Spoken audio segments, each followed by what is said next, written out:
अस्सलामुअलैकुम बच्चों, उम्मीद है आप सब खैरियत से होंगे। आज हम ओल्ड एज होम चैप्टर के एमसीक्यूज करने जा रहे हैं। ये चैप्टर हमने पढ़ा, इसको अच्छी तरीके से समझने की कोशिश की, तो आए अब हम इसके एमसीक्यूज करते हैं और उन्हें समझने की कोशिश करते हैं। मिर्ज़ा अब्दुल कयूम की बहू का नाम था कुलसूम, ज़ैनब, खालिदा या निकत। मिर्ज़ा अब्दुल कयूम के बेटे की बीवी यानी उसकी बहू का नाम था कुलसूम था, ज़ैनब था, खालिदा था या निकत था। तो ये चैप्टर के अंदर मौजूद है कि उसकी जो बहू का नाम था वो ज़ैनब था। तो ये करेक्ट करेक्ट ऑप्शन क्या होगा? ज़ैनब।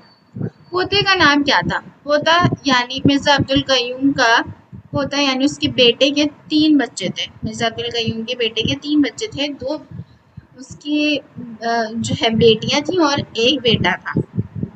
जो बेटा था उसके बेटे का, वो उसका पोता कहलाएगा। तो मिर्ज़ा अब्दुल कयूम का पोता यानी उसके बेटे का बेटा, उसका नाम क्या था? अहमद था, नवेद था, कलीम था या महमूद था। तो ये भी चैप्टर के अंदर मौजूद है कि बेटे का नाम महमूद था। अच्छा जी, आपने कॉन्सेप्ट तो पूरा पढ़ लिया, लेकिन भाई प्रैक्टिस कहाँ से करोगे? तो इस प्रैक्टिस के मसले को हल करने के लिए पंजाब का मंजर आप सब लोगों के लिए लेके आ रहा है बिल्कुल एग्जाम डिक्टो copy related practice grand test. इसके अंदर फिजिक्स के, केमिस्ट्री के आपके सारे के सारे चैप्टर वाइज हैं। अगर आपको एक्सेस करना है, अभी डिस्क्रिप्शन में जाओ और अटेंड करो। जो सीखा है उसको अप्लाई करो, तभी तो मार्क्स आएंगे। ठीक है। इसके अलावा अगर आपको नोट्स चाहिए, आपने कहा सर लेक्चर तो बहुत बड़ा है, हमें पेपर की तैयारी करनी है, तो इसके लिए अगर आपको नोट्स चाहिए, आप हमारे नोट्स बिल्कुल ये हाई क्वालिटी वाले प्रीमियम ले सकते हैं, इस्तेमाल कर सकते हैं। अगर ये आपको बिल्कुल फ्री में चाहिए, अभी डिस्क्रिप्शन में जाओ, तुम्हें व्हाट्सएप ग्रुप की लिंक बना, तुम्हें हमारे व्हाट्सएप चैनल की लिंक बने, या तुम हमारे इस नंबर पे तुम्हें नजर आ रहा है, यहाँ पे नीचे ऊपर नंबर है, इस पे जाके मैसेज करो, सर हमें नोट्स हैं, हम आपको ग्रुप में ऐड कर देंगे और वहाँ पे सारे के सारे ऐसे हाई क्वालिटी प्रीमियम नोट्स का आपको मिलेगा एक्सेस।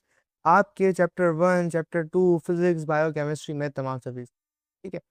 इसके अलावा हमारे प्यारे बच्चे कहते हैं सर हमें अभी भी तैयारी नहीं हो रही है, हमें समझ नहीं आ रहा हम कैसे पेपर मिला है। तो जी, पंजाब का मंजन आपके लिए तमाम सब्जेक्ट्स की तैयारी करवाने के लिए पूरे के पूरे 5 सब्जेक्ट लेके आ चुका है, पूरी 1 साल की बेच, सिर्फ और सिर्फ पूरे साल के 15,000 रुपए में।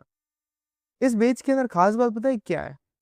हम यहाँ पर राइटिंग मेथड सेशन करते हैं, जो कि एग्जाम राइटिंग मेथड सेशन है। अगर आपको लिखना नहीं आता, आपको लिखना सिखाएंगे।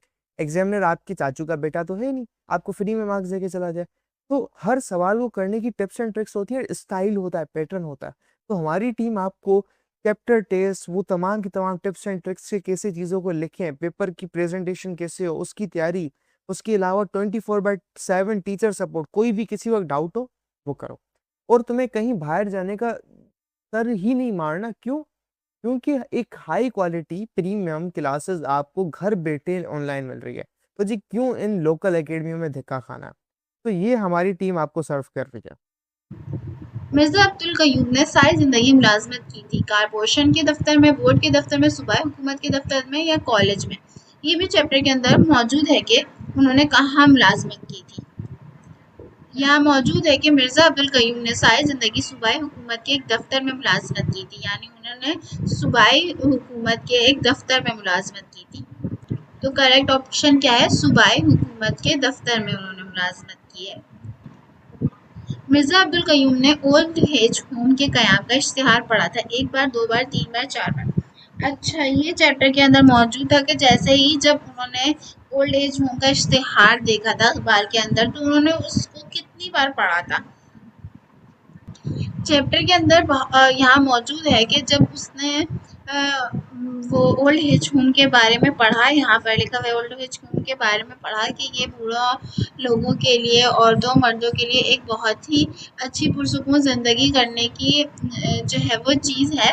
तो यहाँ पे वो कहता है ये तो बहुत ही अच्छी खबर है। उसने अपने आप को मुखातिब करके और अखबार को लपेट कर तपाई के ऊपर रखने से पेशतर वो 3 बार इस इश्तिहार को पढ़ चुका था। यानी जब उन्होंने वो इश्तिहार देखा तो अखबार रखने से पहले 3 बार उस इश्तिहार को पढ़ा। तो करेक्ट ऑप्शन होगा 3 बार। तो इसका आंसर क्या है? 3 बार है कि उन्होंने जो है वो 3 बार जब उसका इश्तिहार पढ़ा ओल्ड एज होम का, तो उसको 3 बार देखा था।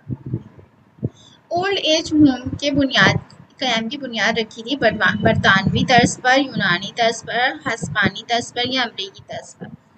अब जो बंदा था जिसने ओल्ड एज होम के क़याम की बुनियाद रखी थी, उसने किस तर्ज पर रखी थी?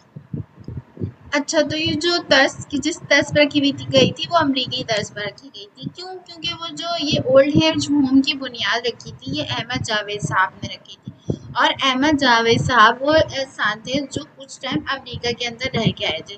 तो वो जब मिर्ज़ा अब्दुल क़य्यूम को जब उनके ओल्ड एज होम में जाते हैं तो उनको यही बात बताते हैं कि मैं अमेरिका गया, वहाँ रहा, वहाँ की मुझे कुछ चीज़ें पसंद आई और कुछ भी चीज़ें पसंद नहीं आई। लेकिन उन्हें जिस चीज़ ने ज़्यादा मुतासिर किया वो ओल्ड एज होम का सिस्टम था। तो जो फिर उसी बुनियाद पर उन्होंने जो है वो ओल्ड एज होम जो है बनाया। तो उन्होंने ओल्ड एज होम की बुनियाद किस चीज़ पर रखी थी? अमरीकी तर्ज पर रखी थी। यहाँ पर ये सारे एमसीक्यूज़ खत्म होते हैं। उम्मीद है आपको ये सारे एमसीक्यूज़ अच्छी तरीके से समझ में आए होंगे। अल्लाह हाफ़िज़।